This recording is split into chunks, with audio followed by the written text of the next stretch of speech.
அனைவருக்கும் வணக்கம். கேப்பலினி அப்படின்ற இந்த இட்டாலியன் பாஸ்தாவை நம்மளோட இந்தியன் ஸ்டைலில் எப்படி செய்கிறதுன்றதை நம்ம இந்த வீடியோவில் பார்க்கலாம் வாங்க. அதுக்கு நமக்கு தேவையான அளவு தண்ணி எடுத்து அதில் கொஞ்சமாக எண்ணெயும் உப்பும் சேர்த்து அந்த பாஸ்தாவையும் அதில் சேர்த்து நல்லா வேக விட்டுருவோம். இந்த பாஸ்தா 6லேருந்து 7 நிமிஷத்துக்குள்ளே வெந்துடும். வெந்ததுக்கப்புறமா இது அப்படியே ஒரு இதில் வடித்து எடுத்துக்கலாம். அது அப்படியே வடியிட்டோம். அதுக்குள்ளே நம்ம அதுக்கு தேவையான வெஜிடபிள்ஸ் எல்லாம் நம்ம கட் பண்ணி எடுத்துக்கலாம். இந்த லீக்ஸை இந்த மாதிரி கீறி விட்டு பொடியாக இந்த மாதிரி நறுக்கி எடுத்துக்கலாம். இந்த மாதிரி பொடியாக இந்த லீக்ஸை நம்ம கட் பண்ணி எடுத்துக்குவோம். இதுக்குள்ளார நிறைய மண் இருக்கும் அப்படின்றதுனால இந்த மாதிரி பொடியாக அரிஞ்சதுக்கப்புறமா இதையும் நம்ம தண்ணியில் நல்லா அலசி எடுத்துக்கலாம். அப்போ தான் அதில் இருக்கிற மண்ணெல்லாம் போகும்.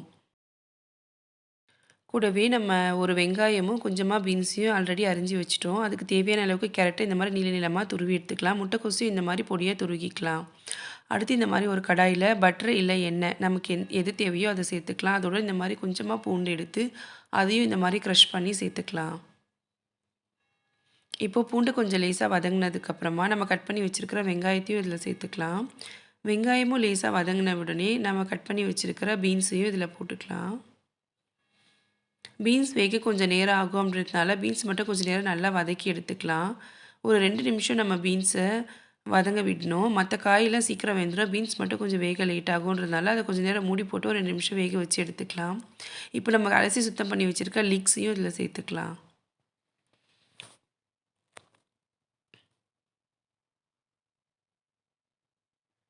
ஸோ லீக்ஸு கொஞ்சம் வதங்கினதுக்கப்புறமா நம்ம கட் பண்ணி வச்சுருக்கிற முட்டைக்கோஸையும் இதில் சேர்த்துப்போம்.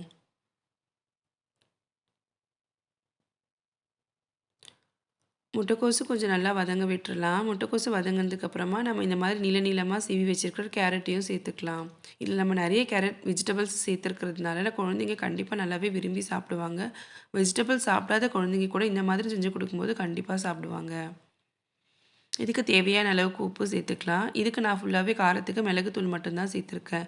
நீங்கள் உங்களோட காரத்துக்கு ஏற்ற மாதிரி மிளகுத்தூள் சேர்த்துக்கோங்க. இல்லைன்னா 2 பச்சை மிளகாய் வேணும்னாலும் சேர்த்துக்கோங்க. இது வதங்குறதுக்குள்ளே நம்ம இன்னொரு வாணலியில் கொஞ்சமாக எண்ணெய் சேர்த்து ஒரு 4 முட்டையை உடைச்சி ஊற்றி இந்த மாதிரி ஸ்க்ராம்பிள் பண்ணிக்கலாம்.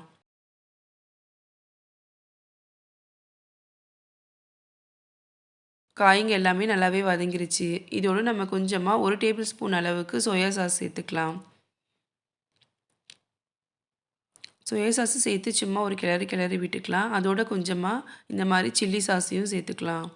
ஸோ சில்லி சாஸ் உங்களோட டேஸ்ட்டுக்கு ஏற்ற மாதிரி நீங்கள் சேர்த்துக்கோங்க. உங்களுக்கு கொஞ்சமாக சேர்த்தா பிடிக்குமா இல்லை நிறைய சேர்த்தா பிடிக்கும்னா கொஞ்சம் நிறைய சேர்த்துக்கோங்க. இதோட நம்ம வேக வச்சுருக்க பாஸ்தாவையும் ஸ்க்ராம்பிள் பண்ணி வச்சுருக்க எக்கையும் சேர்த்து நல்லா கிளறி விட்டுக்கலாம்.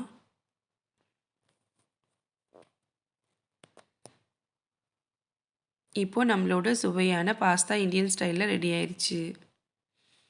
இப்போ கடைசியாக இந்த மாதிரி இட்டாலியன் ஹெர்ப்ஸ் வந்து நிறைய சூப்பர் மார்க்கெட்ஸில் கிடைக்கும். அதை கொஞ்சமாக எடுத்து இந்த மாதிரி க்ரஷ் பண்ணி அதையும் நம்ம இந்த பாஸ்தாவோட சேர்த்துக்கலாம்.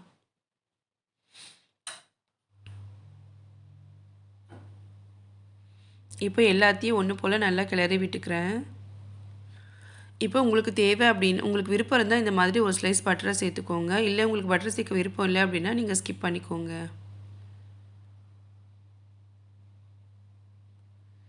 இப்போ நம்மளோட ரொம்பவே டேஸ்ட்டான இட்டாலியன் பாஸ்தா ரெடி ஆகிடுச்சு. நீங்களும் இந்த மாதிரி ட்ரை பண்ணி பாருங்கள். உங்களுக்கு இந்த வீடியோ பிடிச்சிருந்தால் லைக் பண்ணுங்கள், ஷேர் பண்ணுங்கள். நம்மளோட சேனலை சப்போர்ட் பண்ணுங்கள். தேங்க்யூ.